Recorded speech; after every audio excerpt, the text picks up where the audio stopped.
تعالى كده يا عم، تخيل معايا لو معاك $1,000,000 هتشتري بيهم شقة في انهي مدينة، وهتكون مساحتها قد ايه ومواصفاتها عاملة ازاي؟ مساء الفل، انا محمد طلعت وده مستر ماني. في المركز العاشر تيجي مدينة باريس عاصمة فرنسا، وهي مدينة النور والجمال بالنسبة لأوروبا، وتقدر تشتري كده شقة استوديو 42.3 متر مربع في أرقى أحياء باريس زي حي سان جيرمان أو الحي اللاتيني أو حي مونمارت. في المركز التاسع تيجي مدينة لوس أنجلوس في الولايات المتحدة الأمريكية، واللي تعتبر برضه عاصمة الفن بالنسبة ليها وللعالم كله، لأن فيها منطقة مشهورة جدا اسمها هوليود، واللي هي يا سيدي مدينة السينما الأشهر في العالم، واللي تعتبر تجمع لكل الممثلين والنجوم من كافة أنحاء العالم. وتقدر هناك تشتري شقة مساحتها 42.2 متر مربع في احياء لوس انجلوس المشهوره زي حي ليتل طوكيو وحي هوليود هيلز وحي ايكو بارك وحي تشاينا تاون. في المركز الثامن تيجي مدينه شنغهاي في الصين، واللي تعتبر من اكبر المدن الاقتصاديه في الصين، وفيها اكتر من 4500 ناطحه سحاب، وكمان فيها واحده من عجائب الدنيا السبع وهو سور الصين العظيم. وتقدر تشتري شقه مساحتها 41.4 متر مربع في احياء شنغهاي المشهوره زي حي سين شوي وحي تيان زي فانغ وحي كمان اسمه نانشي. في المركز السابع تيجي مدينه سيدني الاستراليه، اللي تعتبر اكبر مركز اقتصادي وثقافي في استراليا، وهناك تقدر تشتري شقه مساحتها 41.4 متر مربع في احياء سيدني المشهوره زي حي دارلينج هاربور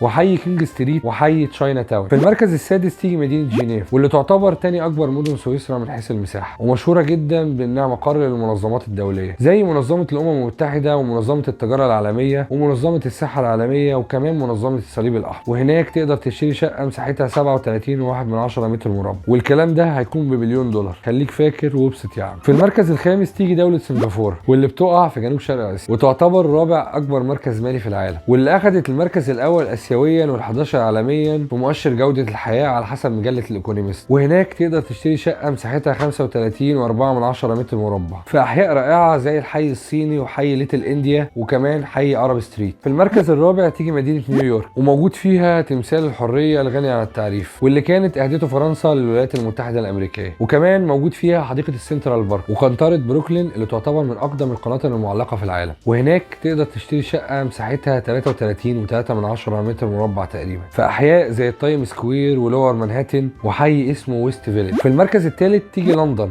عاصمه انجلترا المشهوره بالضباب والغيوم. لندن مدينه عريقه جدا وفيها معالم كتيره جدا زي ساعه بيج بن وبرج لندن وقصر باكنجهام وقصر ويست مينستر. وتقدر تشتري شقه مساحتها حوالي 32 متر مربع في احياء لندن المشهوره زي حي جرينويش وحي نوتنج هيل وحي كمان اسمه هولاند بارك. في المركز الثاني تيجي مدينه هونج كونج في الصين، واللي بتضم اكبر عدد من ناطحات السحاب في العالم، وتعتبر من اهم المدن الاقتصاديه في العالم كله. وكمان فيها ميناء هونج كونج الشهير جدا بتداول الحاويات وحجم التجاره المهول فيه على مدار السنه. وهناك تقدر تشتري شقه يا دوبك مساحتها 21.3 متر مربع في احياء زي مونج كونج وحي تسين شاتسوي وحي اسمه تايو، واعذروا نطقي لان الصيني صعب جدا عليا. في المركز الاول بقى تيجي مدينه موناكو، وهي في الحقيقه تعتبر اماره منفصله عن فرنسا، ولكن فرنسا بتحوطها من 3 جهات، وبتبعد حوالي 16 كيلو متر بس عن ايطاليا. ويعتبر الناتج المحلي للفرد في موناكو هو الاعلى في العالم، ومساحتها صغيره جدا جدا حوالي 2 كيلو متر مربع تقريبا. وهناك تقدر تشتري شقه 14.6 متر مربع، وهيكون سعرها برضو $1,000,000. بس كده يا سيدي، يا رب الفيديو يكون عجبكم، ولو عجبكم اتمنى تدعموني بمتابعه ولايك وشير، وشكرا لكم.